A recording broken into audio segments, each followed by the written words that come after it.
Tim Allen is undoubtedly most famous for his role as Tim Taylor, the family man on ABC's Home Improvement, which catapulted the stand-up comedian into a new stratum of fame.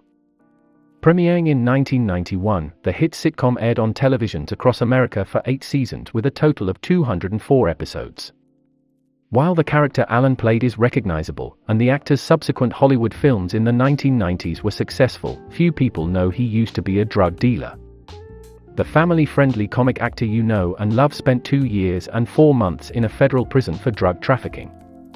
Of course, that deal was only feasible once he agreed to rat out nearly 24 drug dealer peers.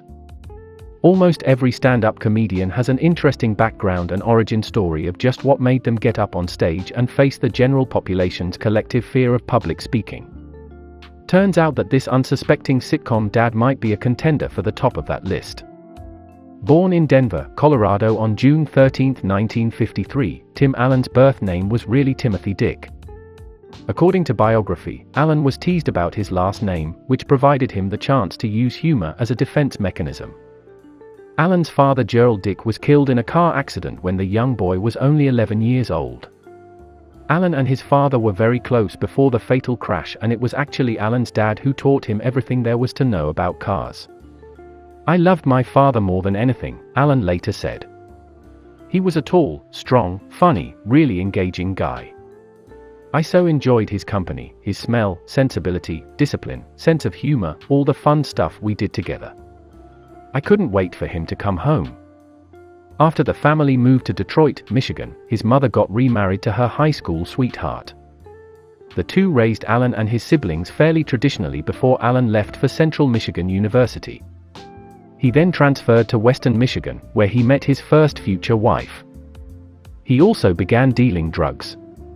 2 years after graduation in 1976, he was caught and faced serious time in prison for the first time in his life. According to CBS News, Tim Allen was arrested in the Kalamazoo, Battle Creek International Airport on October 2, 1978. He was caught with more than 650 grams, 1.4 pounds, of cocaine.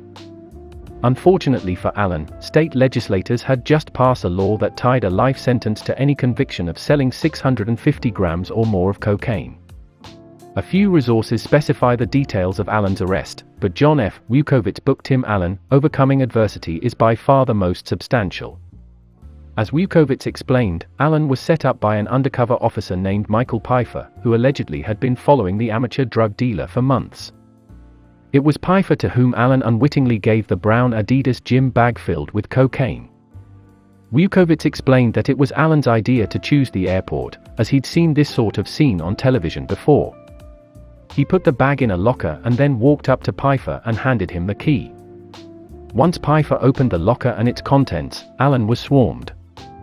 Instead of receiving his expected $42,000, Allen found himself handcuffed. "The next thing I observed," Allen later told the Detroit Free Press, "was a gun in my face."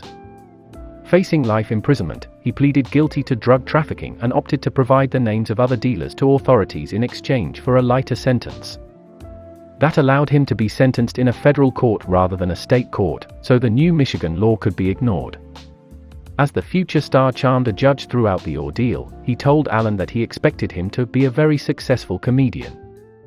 Fortunately, in the comedy world, being a snitch isn't a deal breaker. In Michigan, meanwhile, Allen's information helped authorities indict 20 people in the drug trade and resulted in the conviction and sentencing of 4 major drug dealers. Allen still faced 3 to 7 years in prison, but ultimately only served 2 years and 4 months. He was released from the Federal Correctional Institution in Sandstone, Minnesota on June 12, 1981. "When I went to jail, reality hit so hard that it took my breath away, took my stance away, took my strength away," Allen later told Esquire. "I was put in a holding cell with 20 other guys, we had to crap in the same crapper in the middle of the room, and I just told myself, I can't do this for 7.5 years. I want to kill myself." Amazingly, that's when the comic in him began to grow. Before long, he was able to make some of the toughest prisoners and even guards laugh. "I was funny before that," he told the Los Angeles Daily News. "Prison grew me up. I was an adolescent that woke up too early when my father was killed, and I stayed at that angry adolescent level. Alan wasted no time exploring his talent upon his release, working at a Detroit ad agency by day and doing stand-up at the Comedy Castle by night. He found his persona on stage, and soon booked commercials. A year after his daughter Catherine was born in 1989, he booked a Showtime special.